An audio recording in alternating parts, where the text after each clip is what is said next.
Hello friends, Radhe Radhe. कैसे हैं आप अच्छे होंगे, अपनी पढ़ाई भी अच्छे से कर रहे होंगे। फ्रेंड्स हम बायोलॉजी की पीजी के जो टॉपिक्स हैं उनको पढ़ रहे थे, जिनमें हमने टूल्स एंड टेक्निक्स वाले टॉपिक्स पढ़े थे और जिसमें उसमें कुछ टॉपिक्स हमने क्लियर कर लिए हैं। आज का टॉपिक है, हम पढ़ने वाले हैं इलेक्ट्रोफोरेसिस। तो इलेक्ट्रोफोरेसिस क्या होता है, इसके क्या टाइप्स होते हैं और कौन कौन से प्रकार के होती हैं जिनके बारे में क्वेश्चन पूछे गए हैं, इन सब के बारे में आज हम पढ़ने वाले हैं। ठीक है, तो हम शुरू करते हैं आज का टॉपिक इलेक्ट्रोफोरेसिस। इलेक्ट्रोफोरेसिस है जिसे दिया था सबसे पहले अर्ने टिशेसल्स, जो वैज्ञानिक थे 1931 में। इन्होंने इलेक्ट्रोफोरेसिस के बारे में बताया था। क्या होता है कि जो amino acid, peptides, proteins, nucleotides, nucleic acid है, यानी जो बायोमोलिक्यूल्स होते हैं उनको साइज व चार्ज के आधार पर जो सेपरेट करने की टेक्निक होती है उसे ही हम इलेक्ट्रोफोरेसिस कहते हैं। किसे कहते हैं? बायोमोलिक्यूल्स को साइज व चार्ज के आधार पर सेपरेट करने की जो टेक्निक है उसे इलेक्ट्रोफोरेसिस कहते हैं।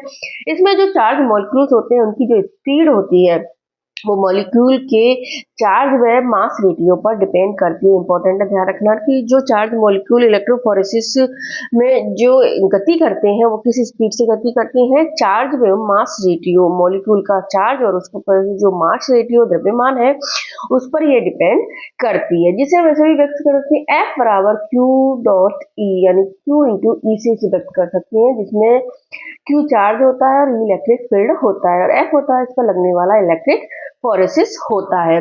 ये जो है जो टेक्निक है इलेक्ट्रोफोरेसिस, उसमें हाई रेजोल्यूशन है, उसके सेपरेशन इसमें मिलता है। ये हाई रेजोल्यूशन पर सेपरेट करता है। इलेक्ट्रोफोरेटिक मोबिलिटी, जो गतिशीलता है वो किस पर? प्रोपोर्शनल टू चार्ज होती है, यानी जितना अधिक चार्ज होता होगा उतनी ही अधिक उसमें इलेक्ट्रोफोरेटिक मोबिलिटी, गतिशीलता होगी उस अणु में। मोबिलिटी है वो दो जो कारक है उनके फैक्टर्स पर डिपेंड करती है, यानी प्रोपोर्शनल तो चार्ज की होती है, जितना अधिक मॉलिक्यूल पे चार्ज होगा उतनी अधिक इलेक्ट्रोफोरेटिक मोबिलिटी होगी। दूसरा है इन्वर्सली प्रोपोर्शनल होती है, 1 अणु के मध्यम आकार की विस्कोसिटी, यानी अणु में जो उसका माध्यम है उसके आकार और उसकी जो विस्कोसिटी है उसके इन्वर्सली प्रोपोर्शनल होती है, यानी जितना अधिक होगा उतना कम इलेक्ट्रोफोरेटिक मोबिलिटी इसमें होती है। तो इसको एक तरह से हम बोल सकते हैं फिजिकल मेथड ऑफ एनालिसिस भी इसको हम बोलते हैं। किसको? इलेक्ट्रोफोरेसिस को, जिसमें आयंस जो दो इलेक्ट्रोड के बीच परिक्षेपित होते हैं वे अपोजिट चार्ज वाले इलेक्ट्रोड की ओर गति करते हैं। जैसे हम जानते भी हैं कि डीएनए इलेक्ट्रोफोरेसिस या जेल इलेक्ट्रोफोरेसिस की जो प्रोसेस है उसमें देखते हैं कि जो दो ट्यूब्स होती हैं कैथोड और एनोड की, जो प्लस होता है वो कैथोड की साइड जाता है और एनोड की, और जो माइनस चार्ज वाला अणु होता है वो एनोड की साइड जाता है। तो यो यानी इस तरह से इसको एक फिजिकल मेथड ऑफ एनालिसिस भी बोल सकते हैं। इसका जो यूज है mostly bio chemistry and molecular biology में सबसे ज्यादा इसका यूज किया जाता है। यानी ये ध्यान रखना है, ये किसका है? सबसे ज्यादा यूज किससे? बायोकेमिस्ट्री और मॉलिक्यूलर बायोलॉजी में किया जाता है। अब है टाइप्स ऑफ इलेक्ट्रोफोरेसिस, यानी टाइप्स ऑफ इलेक्ट्रोफोरेसिस है वो कितने टाइप की होती हैं। तो मुख्य रूप से हम देखें तो टाइप इलेक्ट्रोफोरेसिस दो टाइप की होती है, जॉन इलेक्ट्रोफोरेसिस, दूसरी होती है मूविंग बाउंड्री इलेक्ट्रोफोरेसिस। कितने टाइप की होती है इलेक्ट्रोफोरेसिस? दो प्रकार की। पहला है जॉन इलेक्ट्रोफोरेसिस, जिसमें सपोर्टिंग मीडिया द्वारा चार्ज पार्टिकल है वो गति करते हैं। यानी जॉन इलेक्ट्रोफोरेसिस है उसमें क्या होता है कि जो सपोर्टिंग मीडिया होती है, मतलब क्या होता है कि जो बायोमोलिक्यूल्स हैं उनको गति करने के लिए एक माध्यम या मीडिया चाहिए, जैसे जेल होता है या फिर एगेरोज होता है, सुक्रोज होता है, इस तरह से कोई भी मीडिया चाहिए जिसके अकॉर्डिंग ही वो अपनी जो पार्टिकल्स है वो गति करते हैं, माइग्रेट होते हैं। ठीक है, तो इसमें मुख्य रूप से जो सपोर्टिंग मीडिया के रूप में किस किस का यूज करते हैं? Paper, cellulose, acetate, membrane, starch gel, poly acrylamide और एगेरोज आदि का यूज किया जाता है। यानी जो सपोर्टिंग मीडिया है एक संतृप्त बफर सॉल्यूशन है जिसमें सैंपल का थोड़ा वॉल्यूम है वो अप्लाइड किया जाता है, यानी जिसमें जो सैंपल है उसके साथ इसको मिलाकर व्यक्त किया जाता है, जिससे जो कंपोनेंट होते हैं वो सपोर्टिंग मीडिया के डिस्क्रीट जोन में वितरित हो जाते हैं। यानी जो मॉलिक्यूल्स हमें अलग करने होते हैं, सेपरेट करने होते हैं, वो सपोर्टिंग मीडिया के डिस्क्रीट जोन में वितरित हो जाती हैं। इसके जो एडवांटेज है वो क्या है कि ये बायोकेमिकल इन्वेस्टिगेशन में यूजफुल होती है, सैंपल की स्मॉल क्वांटिटी का ही इसमें विश्लेषण कर सकते हैं, लो कास्ट व इजीली मेंटेन होती है। और इसके जो डिसएडवांटेज होते हैं वो क्या है कि ये एक्यूरेट मोबिलिटी को नहीं देती है, क्योंकि इसमें एक्यूरेट मोबिलिटी के लिए, क्योंकि निश्चित आइसो इलेक्ट्रिक पॉइंट के लिए अनुपयुक्त है, इसके लिए एक्यूरेट मोबिलिटी हमें प्राप्त नहीं होती है। सपोर्टिंग मीडिया के कारण इसमें कैपिलरी फ्लो, इलेक्ट्रोऑस्मोसिस, एब्जॉर्बिशन पाए जाते हैं, जो इसके कारण जो इलेक्ट्रोफोरेसिस के द्वारा बायोमोलिक्यूल्स है उनकी अच्छे से सही तरीके से गणना नहीं की जा सकती है। इसमें मुख्य रूप से कौन कौन सी इलेक्ट्रोफोरेसिस का अध्ययन करते हैं, जिसमें हम paper electrophoresis, gel electrophoresis, thin layer electrophoresis और सेलुलोज एसीटेट इलेक्ट्रोफोरेसिस को हम पढ़ते हैं। कितने टाइप की होती है जॉन में भी? 4 टाइप की होती है। दूसरी होती है moving boundary electrophoresis. Moving boundary electrophoresis में क्या होता है, इसमें जो पार्टिकल्स होते हैं वो डायरेक्ट गति करते हैं, इसमें कोई सपोर्टिंग मीडिया की आवश्यकता नहीं होती है। इसमें मुख्य रूप से कैपिलरी इलेक्ट्रोफोरेसिस, एक्ोफोरेसिस, आइसोइलेक्ट्रिक फोकसिंग और इम्यूनो इलेक्ट्रोफोरेसिस इसमें मुख्य रूप से होती है। कौन कौन सी? मूविंग बाउंड्री इलेक्ट्रोफोरेसिस में। पहला आता है पेपर इलेक्ट्रोफोरेसिस। तो पेपर इलेक्ट्रोफोरेसिस होता है, इसमें क्या होता है, फिल्टर पेपर का यूज किया जाता है, जिसमें वाटमान नंबर 1 और वाटमान नंबर 3 फिल्टर पेपर का यूज किया जाता है, जो लगभग 3 mm या 5 सेंटीमीटर चौड़े होते हैं, स्ट्रिप के रूप में यूज किए जाते हैं। और इसमें जो मॉलिक्यूल्स है उनका सेपरेशन 12 से 14 घंटे के अंतर्गत होता है, जिसमें मुख्य रूप से मेथेनॉल एसीटोन का यूज किया जाता है, जिसमें फिक्सेसिटी का यूज करके अणुओं को ठोस पर अलग किया जाता है। यानी इसमें क्या कहता है, मेथेनॉल एसीटोन का फिक्सेटिक के रूप में यूज किया जाता है और इसका यूज करके अणुओं को अलग ठोस पर अलग से अलग किया जाता है। ये मुख्य रूप से इस तरह से इसको बोल सकते हैं, ये इकोनॉमिकल, इजी टू यूज होता है। और ये मुख्य रूप से प्रोटीन हाइड्रोफिलिक मॉलिक्यूल्स का सेपरेशन तो इसमें नहीं कर पाते हैं, और ये एक तरह से इलेक्ट्रोऑस्मोसिस भी है। यानी मुख्य रूप से जो बड़े अणु हैं केवल उनका इनको इसमें इलेक्ट्रोफोरेसिस के द्वारा यूज किया जा सकता है। दूसरी है जेल इलेक्ट्रोफोरेसिस, जो कि बहुत इंपॉर्टेंट है। तो चार्ज मॉलिक्यूल को अलग करने के लिए सरल, तीव्र, संवेदनशील विशेषतम उपकरण इसको बोल सकते हैं। इसमें इलेक्ट्रिक फील्ड में चार्ज मॉलिक्यूल विपरीत चार्ज वाले इलेक्ट्रॉन की ओर गति करते हैं, यानी जो एक इलेक्ट्रिक फील्ड उत्पन्न किया जाता है और उसमें जो विपरीत चार्ज वाले इलेक्ट्रॉन एक दूसरे की ओर गति करते हैं, यानी कैथोड एनोड 2 ट्यूब इसमें लगाई जाती हैं। स्मॉल साइज मॉलिक्यूल्स होते हैं वो फास्ट गति करते हैं, जबकि जो लार्ज साइज मॉलिक्यूल है वो स्लो गति करते हैं। यानी जैसे हमने देखा था कि डीएनए, आरएनए और जो प्रोटीन होती हैं उनका भार अलग अलग होता है। जो डीएनए होते हैं थोड़े बड़े होते हैं, प्रोटीन छोटे होते हैं, आरएनए सबसे बड़े होते हैं। तो इस तरह से स्मॉल साइज मॉलिक्यूल है वो फास्ट करती है, या फिर डीएनए के भी जो छोटे टुकड़े होते हैं वो जल्दी गति करते हैं, और लार्ज मॉलिक्यूल है, साइज मॉलिक्यूल है, वो धीमी गति करती हैं। इसमें मॉलिक्यूल सिवेर टेक्निक के द्वारा सेपरेशन किया जाता है, ये भी इंपॉर्टेंट है। तो इसमें एक मॉलिक्यूलर सिवेर टेक्निक का यूज किया जाता है, जिसमें अणुओं को उनके आकार के आधार पर सेपरेशन किया जाता है। इसमें जेल इलेक्ट्रोफोरेसिस में अणुओं को उनके आकार के आधार पर सेपरेशन किया जाता है। और इसमें जो सपोर्टिंग मीडिया है उसमें जेल मटेरियल का यूज किया जाता है, जो कि एक तरह से मॉलिक्यूलर सिवेर का काम करता है, यानी एक मॉलिक्यूलर अणुओं की छानने वाली छलनी का काम करता है। जेल जो होता है वो सॉलिड फॉर्म में कॉलॉइड होता है, जिसमें 99% वाटर होता है। ये भी ध्यान रखना, जेल के रूप में किसको यूज किया जाता है। और जेल कैसा होता है, सॉलिड फॉर्म में कॉलॉइड होता है। जेल के रूप में इसमें अगर एगेरोस जेल, स्टार्च, सेफेडॉक्स और पॉलीएक्रिलामाइड जेल्स का यूज किया जाता है, जिसमें सबसे ज्यादा मोस्टली इसमें 2 टाइप की जेल को यूज किया जाता है। एक तो एगेरोस, और एगेरोस जेल का सबसे ज्यादा इसमें यूज किया जाता है।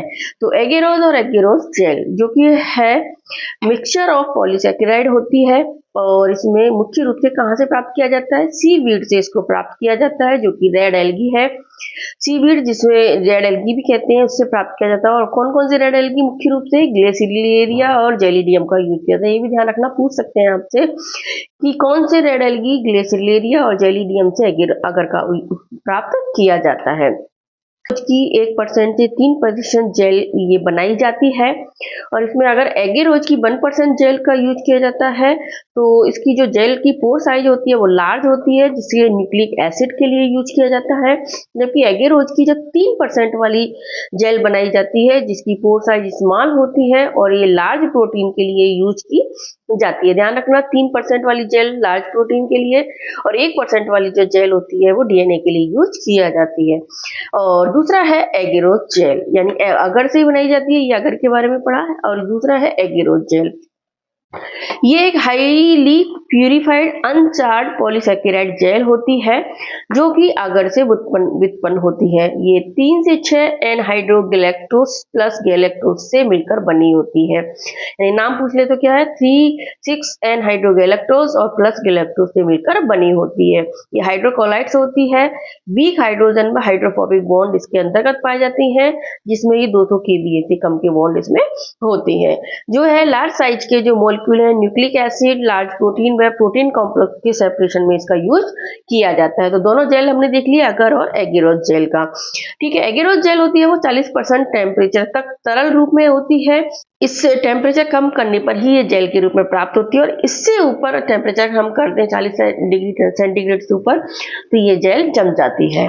अभी देखते हैं जेल इलेक्ट्रोफोरेसिस में जो है 2 पोलैंड होते हैं, कौन कौन से, एक नेगेटिव चार्ज और एक पॉजिटिव चार्ज। इसकी प्रोसेस देख लेते हैं, जिसमें मुख्य रूप से जो डीएनए फ्रेगमेंट्स हैं वो नेगेटिव चार्ज होते हैं, क्योंकि डीएनए कैसे होते हैं, नेगेटिव होते हैं, क्वेश्चन आया हुआ है।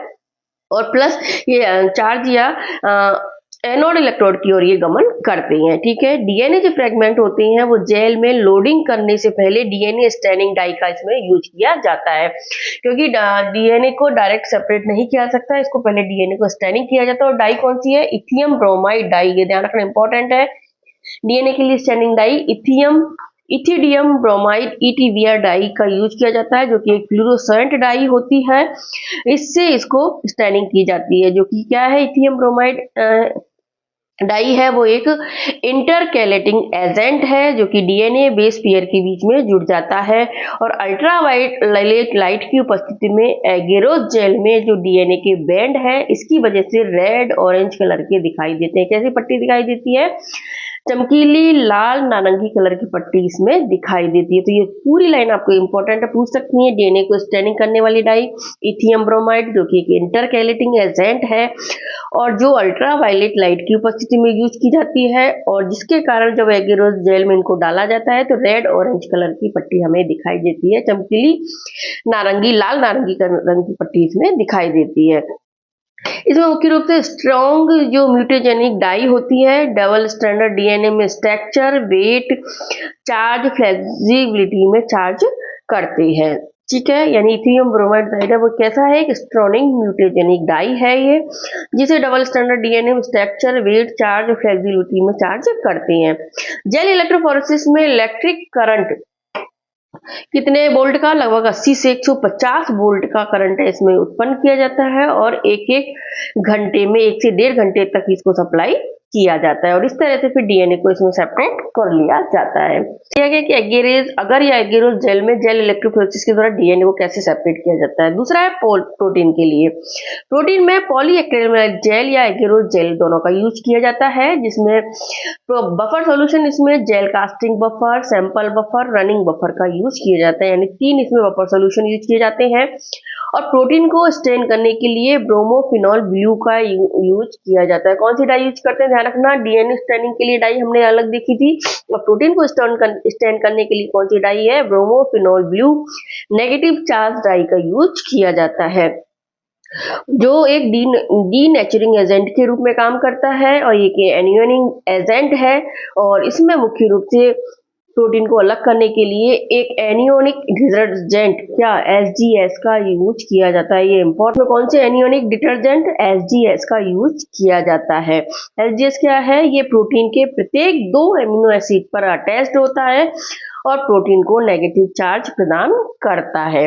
यानी जो एसजीएस है वो नेगेटिव चार्ज मॉलिक्यूल होता है, जिससे जैसे ये प्रोटीन से के 2 एमिनो एसिड के बीच में जुड़ता है और पूरे प्रोटीन को ये नेगेटिव चार्ज प्रदान करता है, जिससे इसमें जो प्रोटीन है वो पॉजिटिव इलेक्ट्रोड की ओर गति करते हैं। तो इम्पोर्टेंट ध्यान रखना कि जो प्रोटीन होता है तो कोई चार्ज नहीं होता, लेकिन एसडीएस के जुड़ने के साथ ही ये नेगेटिव चार्ज हो जाता है और ये पॉजिटिव इलेक्ट्रोड की ओर गति करता है। इसमें जो एसडीएस होता है वो प्रोटीन की 3D स्ट्रक्चर को डिस्टर्ब कर देता है और जिसके कारण प्रोटीन की जो स्ट्रक्चर है बिगड़ जाती है और इसकी नई स्ट्रक्चर या नेट बनता है, नेगेटिव चार्ज का नेट बन जाता है। थोड़ा सा पढ़ा कि प्रोटीन में कौन सा यूज करते हैं, हम पॉलीएक्रिलेमाइड जेल यूज करते हैं, जिसके बारे में थोड़ा सा मैंने आपको बताया। अब इसकी डिटेल देख लेते हैं। पॉलीएक्रिलेमाइड जेल इलेक्ट्रोफोरेसिस, जिसे हम क्या बोलते हैं, पेज। इंपॉर्टेंट है, ध्यान रखना, PAGE इसको बोला जाता है।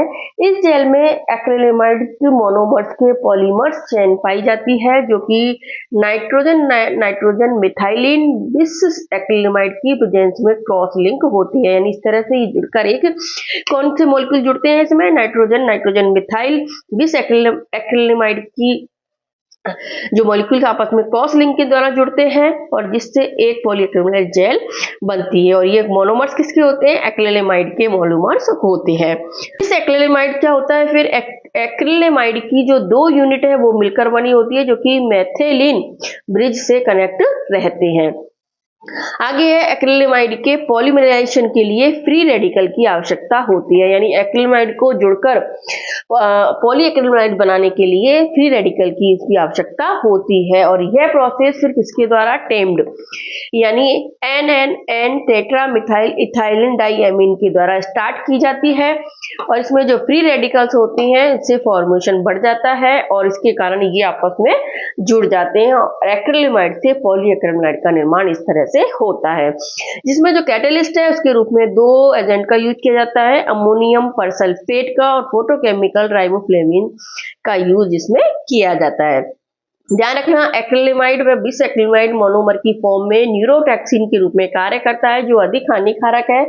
इसके लिए हम इनका यूज नहीं करके पॉलीएक्रिलेमाइड जेल का यूज करते हैं। ध्यान रखिए, क्यों यूज करते हैं, क्योंकि डायरेक्ट इनका, क्योंकि ये टॉक्सिक होते हैं, इसके लिए इनका यूज नहीं करते, पॉलीएक्रिलेमाइड जेल का यूज करते हैं। स्ट्रक्चर देखें तो ये एक दूसरे से कोवैलेंट क्रॉस लिंक के द्वारा जुड़े होते हैं और ये थर्मोस्टेबल, ट्रांसपेरेंट, स्ट्रॉन्ग व केमिकली एक दूसरे से जुड़े होते हैं, जिनमें चार्ज नहीं होता। किसकी बात कर रहे हैं, हम एक्रिलेमाइड मोनोमर्स की बात कर रहे हैं। इसमें जो स्ट्रक्चर ऑफ एक्रिलेमाइड की हम देखें तो CH2 double bond CH bond CONS2 होती है और ये इसकी कई यूनिट्स बनकर पॉलीएक्रिलेमाइड बनाती है, जो कि एक water soluble synthetic linear polymers है जो कि एक्रिलेमाइड से बना है। इसके एडवांटेज क्या है कि यह जेल अधिक रेंज की pH व टेम्परेचर पर भी स्टेबल है। दूसरा, इस जेल में विभिन्न प्रकार के पोर साइज बनते हैं। तीसरा, इसमें सिंपल व सेपरेशन स्पीड जो है वो इसकी अच्छी होती है, यानी सिंपल और सेपरेशन स्पीड इसकी बहुत ज्यादा है।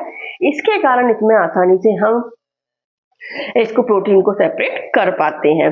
जो जेल होता है वो क्या होता है, एक अनचार्ज होता है। दूसरा, विभिन्न टाइप के इसमें पोर साइज बनते हैं और मुख्य रूप से इसको केवल प्रोटीन को सेपरेशन करने में ही यूज किया जाता है। प्रोटीन होते हैं वो चार्ज टू मास रेटियो और मॉलिक्यूलर साइज के बेस पर सेपरेट होते हैं। ध्यान रखना, प्रोटीन है वो चार्ज टू मास रेटियो और मॉलिक्यूलर साइज के बेसिस पर इसको सेपरेट किया जाता है और इसकी प्रोसेस को हम क्या कहते हैं, मॉलिक्यूलर सीविंग प्रोसेस कहते हैं। ध्यान रखना, मॉलिक्यूलर सीविंग प्रोसेस भी इसको कहा जाता है। इसके अलावा पॉलीएक्रिलेमाइड जेल से कुछ शॉर्ट न्यूक्लियोटाइड DNA सेपरेशन में इसको यूज किया जाता है। लगभग 5 to 3000 बेस पेयर के जो DNA है इनको इसमें सेपरेट किया जाता है, लेकिन अधिकतर इसको किससे, पॉलीएक्रिलेमाइड जेल से किसको सेपरेट किया जाता है, प्रोटीन को सेपरेट किया जाता है। प्रोसीड्यूर है वो क्या होती है, यानी जो पेज की प्रोसेस है उसमें किस तरह से प्रोटीन को सेपरेट किया जाता है। इसमें जो विभिन्न प्रकार की पोर साइज की जेल होती है, एक वर्टिकल ट्यूब है उसके कॉलम बना लेती है, यानी इसमें एक ट्यूब होती है जिसमें ये कॉलम अलग अलग बना लेती है। लार्ज पोर साइज पोर जेल है वो टॉप पर होती है, जिसमें सैंपल की माइक्रोग्राम क्वांटिटी डाली जाती है, जिसे जेल के टॉप कॉलम में इसको डाला जाता है, जबकि जो स्मॉल पोर जेल होती है वो बॉटम पर होती है। ठीक है, तो फिर क्या जाता है, लार्ज पोर जेल जो टॉप पर होती है उसमें सैंपल की माइक्रोग्राम क्वांटिटी डाली जाती है, जिसमें जेल के टॉप कॉलम में डाली जाती है और एक बफर सॉल्यूशन द्वारा इसको कवर्ड किया जाता है, जो एक निश्चित pH या सॉल्यूशन है जो कि सैंपल को एनियन या आयंस में चार्ज कर देता है। यानी एक बफर सॉल्यूशन इसमें डाला जाता है जिसके जो सैंपल है उसको पॉजिटिवली चार्ज कर देता है, जिसमें मुख्य रूप से ट्रिस्ग्लिसरीन रनिंग बफर का यूज किया जाता है।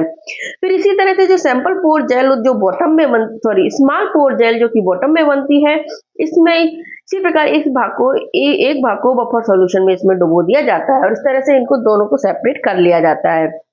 फिर इसके बाद कॉलम के दोनों ओर कैथोड व एनोड रखे जाते हैं जो कि कॉलम में इलेक्ट्रिक फील्ड पैदा करते हैं, जिससे माइक्रो मॉलिक्यूल एनियंस होते हैं वह एनोड की तरफ मूव कर जाते हैं और जो नेगेटिव चार्ज वाले होते हैं वो जो है कैथोड की तरफ चले जाते हैं। ऐसे है जो मॉलिक्यूल्स है उनको सेपरेट कर लिया जाता है, यानी जो इसमें माइग्रेशन की रेट होती है on the charge to mass rate के ऊपर निर्भर करती है। ध्यान रखना इलेक्ट्रोफोरेसिस में एक तो चार्ज पे और दूसरा है मास रेट के ऊपर डिपेंड करती है। खा जा रहे हो? सभी माइग्रेटिव पार्टिकल्स हैं वो जेल पोर द्वारा गुजरते हैं, यानी जो माइग्रेटिव पार्टिकल्स किससे निकलते हैं, जेलों से होकर ही,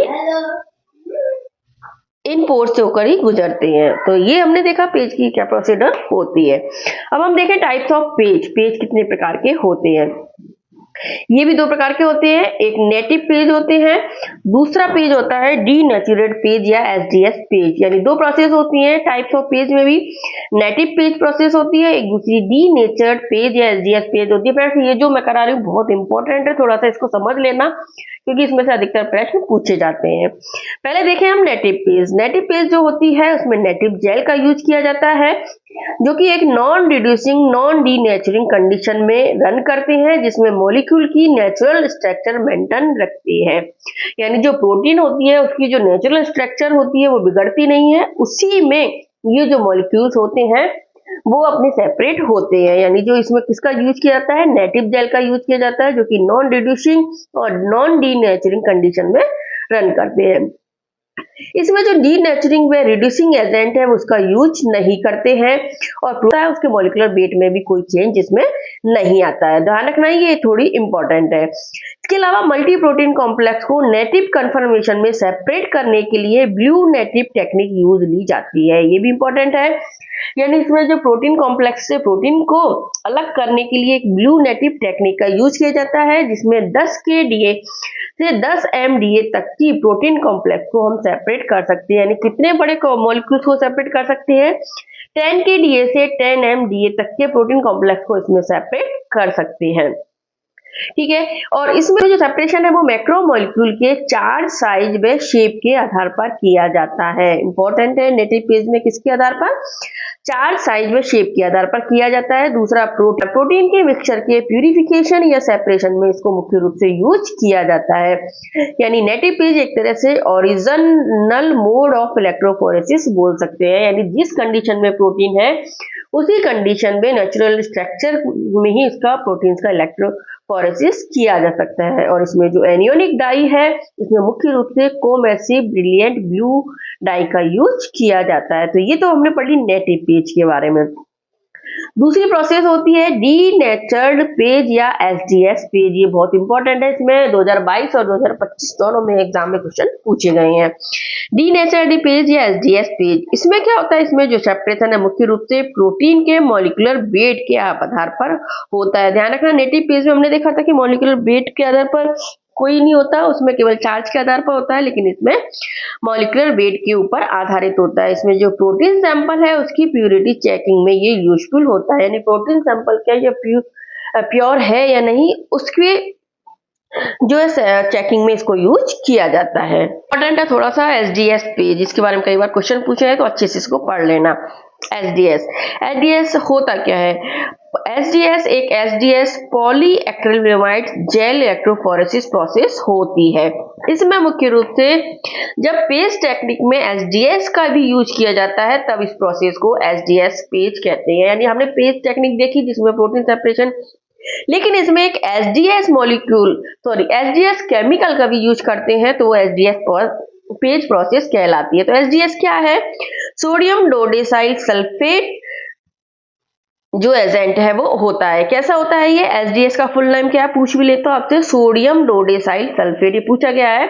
तो इसमें अगर पॉलीएक्रिलेमाइड जेल इलेक्ट्रोफोरेसिस प्रोसेस में एसडीएस यानी सोडियम डोडेसाइल सल्फेट को मिला दिया जाए तो क्या बन जाता है, एसडीएस पेज प्रोसेस बन जाती है, जो कि एक एनियोनिक डिटर्जेंट है और एक नेगेटिव चार्ज एजेंट होता है। ठीक है, यह प्रोटीन की सेकेंडरी स्ट्रक्चर व जो टर्शरी स्ट्रक्चर या तृतीयक स्ट्रक्चर है उसके जो नॉन डाइसल्फाइड बॉन्ड है उसको डीनेचर कर देता है, यानी उसको तोड़ देता है, यानी प्रोटीन की जो 3D स्ट्रक्चर है उसको डिस्टर्ब कर देता है और उस प्रोटीन की स्ट्रक्चर को ये तोड़ने का काम करता है। कौन? एसडीएस। ठीक है, ये प्रोटीन के डाइसल्फाइड बॉन्ड को ब्रेक करते हैं। ठीक है, और ये मोस्टली पॉली एक्रिलेमाइड जेल में ही यूज ली जाती है। कौन? एसडीएस। और ये प्रोटीन चार्ज साइज व शेप के अकॉर्डिंग सेपरेट करता है। किसको?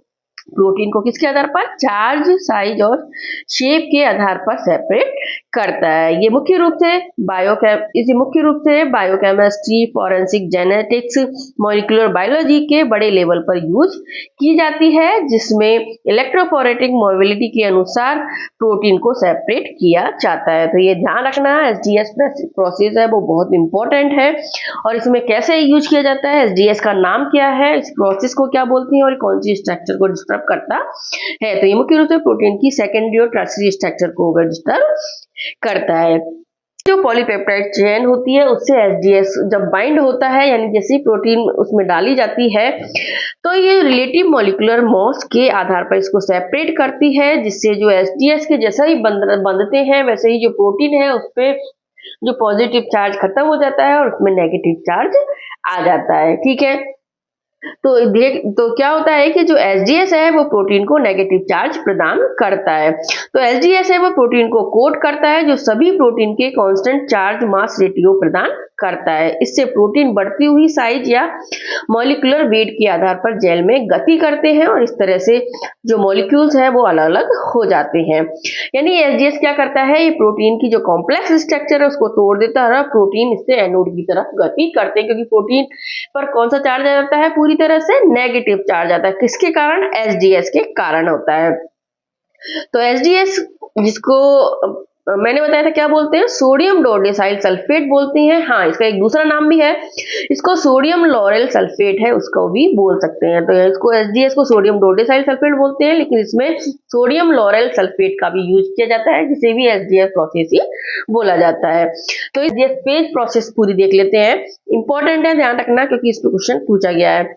इसमें एक बीटा मर्केप्टेनो इथेनॉल या डाइथियोट्रायोट्रोल एक रिड्यूसिंग एजेंट का यूज किया जाता है। इस एजेंट को एसडीएस की प्रेजेंस में गर्म करने पर नेटिव प्रोटीन है वो अनफोल्ड होता है। यानी ध्यान रखना, एसडीएस क्या क्या चीज इसमें हो गई? प्रोटीन, फिर एसडीएस, साथ में बीटा मर्केप्टोइथेनॉल या डाइथियोट्रायोल रिड्यूसिंग एजेंट, इन तीनों को मिलाकर जब इलेक्ट्रोफोरेसिस की प्रोसेस की जाती है जिससे प्रोटीन अनफोल्ड हो जाता है और प्रोटीन है वो अपने मॉलिक्यूलर वेट के आधार पर सेपरेट होता है। तो क्या होता है इसमें, जैसे प्रोटीन है उसको मर्केप्टोइथेनॉल या रिड्यूसिंग एजेंट के साथ उपचारित किया जाता है। पहले किसके साथ? रिड्यूसिंग एजेंट के साथ उपचारित किया जाता है। कौन से के साथ? मर्केप्टोइथेनॉल के साथ, जिससे प्रोटीन अनफोल्ड हो जाता है। फिर इसमें एसडीएस, जिसे हम क्या बोलते हैं? एनियोनिक डिटर्जेंट बोलते हैं, इसके साथ मिलाया जाता है तो जो प्रोटीन है उसमें नेगेटिव चार्ज आ जाता है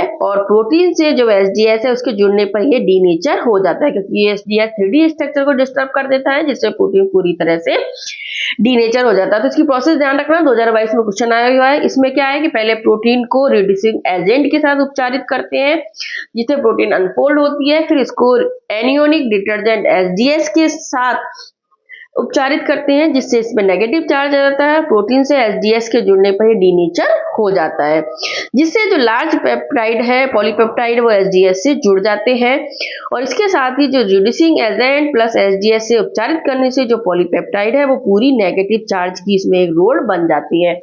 यानी दो एमिनो एसिड के बीच में एसडीएस जुड़ता है और पूरी जो प्रोसेस है उसमें नेगेटिव चार्ज आ जाता है, पूरे प्रोटीन है उसमें नेगेटिव चार्ज आ जाते हैं और इस तरह से नेगेटिव का एक नेट इसमें बन जाता है। यानी इसमें समान चार्ज डेंसिटी होती है और चार्ज है पर यूनिट लेंथ के हिसाब से इसमें सेट होता है और इस तरह से जो प्रोटीन है उसको मास के आधार पर सेपरेट कर लिया जाता है। यानी जो प्रोटीन होता है उसके जो अणु है उसके जो द्रव्यमान है उसके मॉलिक्यूलर वेट के आधार पर इनको सेपरेट कर लिया जाता है। तो ये पूरी कुछ और भी एजेंट होते हैं जिनके द्वारा हम जो है जेल इलेक्ट्रोफोरेसिस की प्रोसेस करते हैं, जिसमें है स्टार्च। ग्रेनुलर स्टार्च के सस्पेंशन का यूज किया जाता है, जिससे कोलोइडल सस्पेंशन बन जाता है, जिसमें हम इसमें एक बफर सॉल्यूशन का यूज करते हैं, जिसे ठंडा होने पर ये सेमी सॉलिड जेल बनाता है। इसमें एमाइलोपेक्टिन जो है उसकी ब्रांच खुल जाती है और इस तरह से एक स्टार्च है उसके द्वारा उसको अलग किया जाता है। इसमें मुख्य रूप से स्वेलिंग में सिंकिंग से बचाने के लिए पेट्रोलियम जेली का भी यूज करते हैं, इतनी इंपॉर्टेंट नहीं है। Advantage high resolving power, sharp zone मिलता है, एनालिटिकल में यूज किया जाता है। और इसके डिसएडवांटेज है इलेक्ट्रोस्मोटिक इफेक्ट और पोर साइज में वेरिएशन आता है। अगली है थिन लेयर इलेक्ट्रोफोरेसिस। इसमें मुख्य रूप से सिलिका एल्युमिनिया की थिन लेयर को जो है स्टडी के लिए यूज किया जाता है और मुख्य रूप से इसके द्वारा एमिनो एसिड का सेपरेशन में इसको यूज किया जाता है। किसमें? एमिनो एसिड के सेपरेशन में। इसके हम लाभ देखें तो ये गुड रिजोल्यूशन में टाइम कम कंज्यूम करती है। दूसरा इसका जो एप्लीकेशन है मुख्य रूप से कंबाइंड इलेक्ट्रोफोरेटिक क्रोमेटोग्राफी में बहुत यूज की जाती है। किसमें? कंबाइंड इलेक्ट्रोफोरेटिक क्रोमेटोग्राफी में इसका यूज किया जाता है, जिसमें प्रोटीन में न्यूक्लिक एसिड हाइड्रोलाइसिड की 2D स्टडी की जाती है, यानी प्रोटीन और न्यूक्लिक एसिड की 2D स्टडी के लिए इसका यूज किया जाता है। किसका? थिन लेयर इलेक्ट्रोफोरेसिस का। और इसमें सिलिका और एल्युमिनिया की थिन लेयर बनाई जाती है। तीसरी है अगली हमारी टाइप्स है cellulose acetate electrophoresis. Cellulose acetate electrophoresis जो कि ग्लूकोज की एक यूनिट में 2 से 3 एसिटाइल ग्रुप का यूज करने पर बनती है। इसकी एब्जॉर्प्शन कैपेसिटी है वो पेपर की अपेक्षा कम होती है और ये शार्पर बेंड देती है। इसमें मुख्य रूप से ग्लाइकोप्रोटीन के स्टैनिंग के लिए अच्छा बैकग्राउंड प्रोवाइड करती है। और इसमें सेलुलोज एसीटेट को कपास के साथ एसिटिक एसिड से उपचार करके इसमें तैयार किया जाता है, यानी कपास को एसिटिक एसिड से मिलाकर सेलुलोज एसीटेट यूज किया जाता है। इसका जो एप्लीकेशन है मुख्य रूप से इसको क्लिनिकल बायोलॉजिकल प्रोटीन यानी एल्ब्यूमिन और ग्लोब्यूलिन को अलग करने के लिए यूज किया जाता है, यानी इन दोनों प्रोटीन्स को अलग करने के लिए इसका यूज किया जाता है। इनके एनालिसिस में इसको यूज करते हैं। इसके एडवांटेज देखें तो ये पार्टिकल साइज में लेयर थिकनेस बहुत अधिक मिलती है, शार्प बैंड में गुड रेजोल्यूशन देती है, हाई वोल्टेज का इसमें यूज किया जाता है। ठीक है, लेकिन इसकी हानि है सल्फोनिक में कार्बोक्सिलिक रेसिड्यू के कारण इलेक्ट्रोऑस्मोसिस को प्रेरित करती है और इसके कारण जो है हमारी इलेक्ट्रोऑस्मोसिस क्रिया इसमें साथ में होती है। तो ध्यान रखना सेलुलोज एसीटेट इलेक्ट्रोफोरेसिस। इलेक्ट्रोफोरेसिस के सारे टाइप देख लिए, जिसमें सबसे ज्यादा आपको ध्यान रखना है जेल इलेक्ट्रोफोरेसिस के जितने भी टाइप पढ़ाए मैंने उन सबको आपको अच्छे से पढ़ना है। ठीक है, क्योंकि gel electrophoresis SDS page electrophoresis ये बहुत ही इंपॉर्टेंट है। अगली है मूविंग बाउंड्री इलेक्ट्रोफोरेसिस। ठीक है, इसमें सपोर्टिंग मीडिया का यूज हम नहीं करते हैं, ध्यान रखना इसमें सपोर्टिंग मीडिया यूज नहीं करते हैं, यानी जेल वगैरह का यूज इसमें नहीं किया जाता है। इसमें charge particle free moving solution में माइग्रेट करते हैं और ऑप्टिकल सिस्टम की इसमें आवश्यकता होती है। इसमें मुख्य रूप से जो रेफरेंस मेथड होता है वो इलेक्ट्रोफोरेटिक मोबिलिटीज के मापन में यूज किया जाता है, यानी डायरेक्ट मॉलिक्यूल को डाला, उस पर इलेक्ट्रिक चार्ज लगाया और इससे डायरेक्ट सेपरेट मॉलिक्यूल किए जाते हैं। इसमें जो डीनेचरिंग एजेंट है इसके यूज के बिना ही एक्टिव फ्रैक्शन प्राप्त किया जाता है। इसका मुख्य रूप से जो यूज है मैक्रोमोलिक्यूल की होमोजेनिसिटी के अध्ययन में इसका यूज किया जाता है और कॉम्प्लेक्स बायोलॉजिकल मिक्सचर की एनालिसिस में इसका यूज किया जाता है। किस में? मैक्रोमोलिक्यूल है उसकी होमोजेनिसिटी में और कॉम्प्लेक्स बायोलॉजिकल मिक्सचर की एनालिसिस में इसका यूज किया जाता है। तो क्या पहला है कैपिलरी इलेक्ट्रोफोरेसिस। कैपिलरी इलेक्ट्रोफोरेसिस क्या है? इसमें मॉलिक्यूल के सेपरेशन के लिए कैपिलरीज में बफर फील्ड बनाकर हाई वोल्टेज यूज किया जाता है, यानी क्या कहता है जो कैपिलरीज होती हैं उसमें मॉलिक्यूल और उसके साथ उसका बफर फील्ड बनाकर उसको हाई वोल्टेज पर जब चार्ज किया जाता है तो इसमें जो इलेक्ट्रोऑस्मोटिक फ्लो के कारण जो कंपोनेंट है वो नेगेटिव इलेक्ट्रोड की ओर गति करते हैं। इसके लिए कैपिलरीज में जेल भरा जाता है ताकि इसमें इलेक्ट्रोऑस्मोटिक फ्लो है उसको समाप्त किया जा सके। इसके लिए इसमें कैपिलरी जेल भरा जाता है और इलेक्ट्रोड्स के रूप में इसमें प्लेटिनम के यूज किए जाते हैं। तो ये 2-3 चीजें जो इसको आपको याद रखनी है। अगली है इसमें इलेक्ट्रोऑस्मोटिक फ्लो। इसमें सिलिकेट ग्लास कैपिलरी की सरफेस होती है, यानी इलेक्ट्रोऑस्मोटिक फ्लो क्या होता है, सिलिकेट ग्लास कैपिलरी की सरफेस है जो कि नेगेटिव चार्ज फंक्शनल ग्रुप रखती है। इसका यू पॉजिटिव चार्ज आयंस के अट्रैक्शन में किया जाता है। अगला है आइसोटेक्टोफोरेसिस, जिसपे ये टेक्निक पोटेंशियल ग्रेडियंट के विकास पर डिपेंड करती है, यानी पोटेंशियल ग्रेडियंट इसमें उत्पन्न होता है जिससे एक ही वेग से जो है सारे जो मॉलिक्यूल्स है वो आगे बढ़ती हैं। मुख्य रूप से प्रोटीन के सेपरेशन में आयोनिक सब्सटेंस के सेपरेशन में यूज की जाती है। ठीक है, आइसो इलेक्ट्रिक फोकसिंग, ये दोनों प्रोसेस अलग अलग है, ध्यान रखना। एक आइसोटेक्टोफोरेसिस थी, दूसरी है आइसो इलेक्ट्रिक फोकसिंग। इसमें पीएच ग्रेडियंट के विकास पर कार्य करता है, यानी इसमें क्या उत्पन्न होता है, आइसो इलेक्ट्रिक फोकसिंग में पीएच ग्रेडियंट उत्पन्न किया जाता है जिसमें प्रत्येक प्रोटीन विशिष्ट पीएच क्षेत्र में माइग्रेट होता है, यानी क्योंकि हर प्रोटीन की अलग पीएच होती है तो अलग अलग प्रोटीन है वो पीएच के आधार पर माइग्रेट होता है, जिसमें ग्रेडियंट का पीएच अगर प्रोटीन के पीएच के बराबर होता है तो शार्प बैंड व स्पष्ट बैंड इसमें बन जाते हैं। तो प्रोटीन को उनकी नेटिव कन्फर्मेशन में ही सेपरेशन किया जाता है जिससे उनकी स्ट्रक्चर व एंजाइमेटिक जो प्रॉपर्टीज या एक्टिविटीज है वो बनी रहती हैं और प्रोटीन को आइसो इलेक्ट्रिक पॉइंट के बेस पर इसमें सेपरेट करते हैं। आइसो इलेक्ट्रिक पॉइंट क्या होता है, यानी इसमें बिंदु उत्पन्न किया जाता है। आइसो इलेक्ट्रिक पॉइंट समविभव उत्पन्न किया जाता है जिसमें क्या होता है कि जो ग्रेडियंट की पीएच और प्रोटीन की जो पीएच है वो बराबर रखी जाती है। तो इलेक्ट्रिक जो पॉइंट्स के अनुसार है इसमें जो माइग्रेशन की दूरी होती है वो माइग्रेशन रुकने पर प्रोटीन का नेट चार्ज शून्य हो जाता है, वे इसमें ज्योटिर्न आयन बन जाता है। यानी जैसे प्रोटीन है वो उसकी जो पीएच है वो आइसो जो ग्रेडियंट है उसकी पीएच के समान होती है तो उसमें जो प्रोटीन है उस पर पॉजिटिव और नेगेटिव चार्ज, जैसे हमने देखते हैं ना एमिनो एसिड होता है उसमें ज्योटिर्न आयन बनता है जिसमें प्लस और माइनस दोनों चार्ज आ जाते हैं तो इससे एक ज्योटिर्न आयन बन जाता है और जो प्रोटीन का चार्ज है वो शून्य हो जाता है। इसमें किसी भी प्रोटीन मॉलिक्यूल का चार्ज है न्यूट्रल या शून्य होता है क्योंकि हमने इसको ज्योटिर्न आयन बना लेते हैं, इसके लिए इसका चार्ज शून्य हो जाता है। इसमें जो घोल का पीएच है जब प्रोटीन की पीएच से कम होता है तब प्रोटीन पॉजिटिव चार्ज होता है प्रोटीन पर और इसमें कैथोड की ओर माइग्रेट होते हैं और जब घोल का पीएच प्रोटीन की पीएच से अधिक हो जाता है तो प्रोटीन है वो नेगेटिवली चार्ज हो जाता है और एनोड की ओर माइग्रेट होता है। ठीक है, लेकिन फिर एक टाइम के बाद इसमें जो प्रोटीन का चार्ज है वो शून्य हो जाता है, ज्योटिर्न आयन बन जाता है और एक आइसो इलेक्ट्रिक जो विभव है पॉइंट है वो उत्पन्न हो जाता है। इसमें इलेक्ट्रोलाइट एम्फिलोलाइट जैसे कार्बोक्सिलिक एसिड व एल्फेटिक एमिनो ग्रुप आदि होते हैं, उनका यूज आइसो इलेक्ट्रिक पॉइंट की एक श्रृंखला के रूप में किया जाता है। अगला है इम्यूनो इलेक्ट्रोफोरेसिस। इम्यूनो इलेक्ट्रोफोरेसिस है, इसको मुख्य रूप से एंटीजन के सेपरेशन के लिए यूज किया जाता है। नाम से पता चल रहा है इम्यूनो, तो इसको एंटीजन के सेपरेशन के लिए यूज किया जाता है जिसमें जेल की परत से भरी स्लाइड पर विद्युत धारा लगाई जाती है और एंटीजन मिक्सचर होता है उसमें से आकार व आवेश के आधार पर एंटीजेंस को अलग कर लिया जाता है। इसमें जो एंटीजेंस होते हैं वो इलेक्ट्रोफोरेटिक माइग्रेशन के समांतर रखे गए गर्तों में विशिष्ट एंटीसेरा के साथ प्रतिक्रिया करने दिया जाता है जिससे गर्तों में स्थित जो एंटीसेरा है वो एंटीजन की ओर पलायन करते हैं और उनके साथ प्रतिक्रिया करते हैं जिससे प्रेसिपिटेंट रेखाएं बन जाती हैं और एंटीबॉडी के साथ अलग अलग प्रोटीन की प्रतिक्रिया का संकेत है। क्योंकि ध्यान को अलग करने के लिए इस प्रोसेस का यूज किया जाता है जिसमें क्या किया जाता है कि जो एंटीजन है उसको इलेक्ट्रोफोरेटिक माइग्रेशन के समांतर गर्त में जो एंटीसेरा रखे जाते हैं, एंटीसेरा क्या होते हैं, एंटीबॉडी रखे जाते हैं, उनके साथ ये जब प्रतिक्षेपित होते हैं तो एक परिक्षेपण का निर्माण करते हैं जिससे एंटीबॉडी के साथ अलग अलग प्रोटीन बन जाता है और एंटीजन है वो अलग हो जाता है। मुख्य रूप से इसका ध्यान रखना इसके लिए यूज किया जाता है एंटीजन के सेपरेशन के लिए। अगली प्रोसेस है 2D जेल इलेक्ट्रोफोरेसिस। ये भी इंपॉर्टेंट है 2D जेल इलेक्ट्रोफोरेसिस। इसको 1975 में ऑफरेल व क्लोज ने दिया था। इसमें बड़े प्रोटीन को सेपरेट करने के लिए इसका यूज किया जाता है। इसमें जो प्रोटीन होती है उसको दो आयामों में अलग किया जाता है प्रोटीन के आकार व विद्युत आवेश के आधार पर।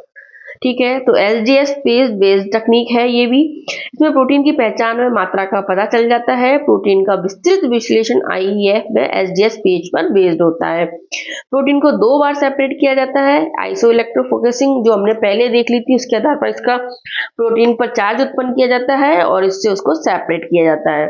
फिर प्रोटीन को इसमें आईएफ के बाद एसडीएस पेज के द्वारा अलग किया जाता है, यानी दोनों इलेक्ट्रोफोरेसिस टेक्निक इसमें यूज की जाती है। उसी प्रोटीन को उनके मास, साइज और मोलिकुलर वेट के आधार पर सेपरेट किया जाता है।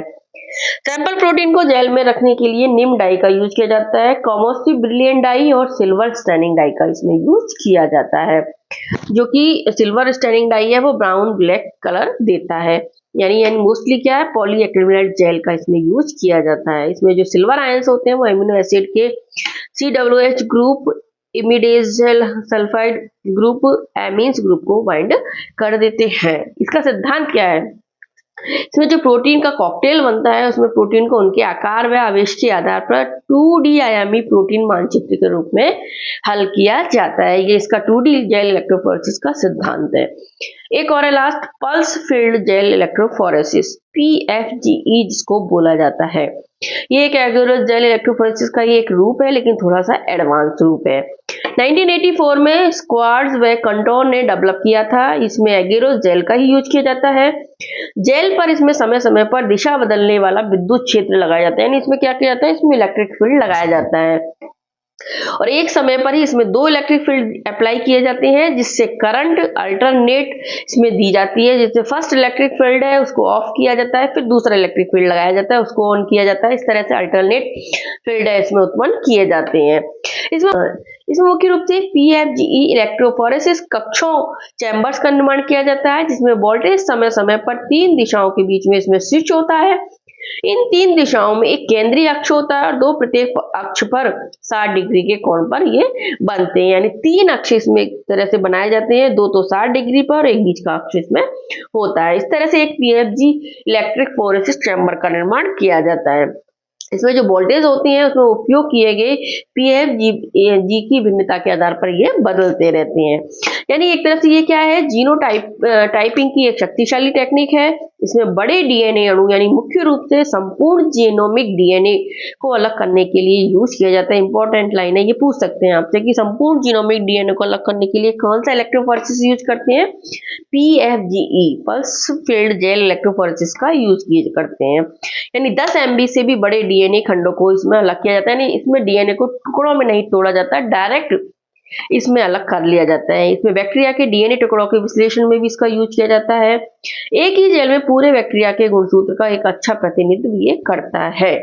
इसमें मुख्य रूप से जो PFG है उसमें मल्टीपल इलेक्ट्रोड्स है, उसके इसलिए हेक्सागोनल एरे यूज की जाती है, जो कि contour chamber homogeneous electric field उत्पन्न करते हैं और ये एक एडवांस PFG ही होती है। इसमें मुख्य रूप से एगेरोस जेल यूज की जाती है, जो कि न्यूक्लिक एसिड के लिए, और जो 0.5 से 2% की यूज की जाती है वो न्यूक्लिक एसिड को अलग करने के लिए यूज की जाती है।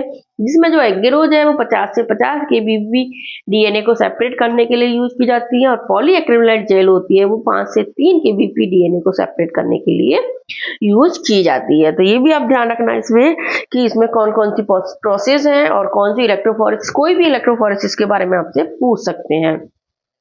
ध्यान रखना कुछ इंपॉर्टेंट पॉइंट्स और हैं कि जो इलेक्ट्रोफोरेसिस है उसमें जो रनिंग बफर है उसमें कौन कौन से यूज किए जाते हैं। न्यूक्लिक एसिड के लिए तो मोस्टली इसमें TAE ट्रिस ADTA का यूज किया जाता है, जो कि लो बफरिंग कैपेसिटी वाला है, लार्ज न्यूक्लिक एसिड वाले खंडों को सेपरेट करने के लिए यूज किया जाता है। दूसरा इसमें TBE ट्राइस्ट्रिस बोरेट ADTA का यूज किया जाता है, जो लो मॉलिक्यूलर वेट वाले सैंपल को सेपरेट करने के लिए यूज किया जाता है।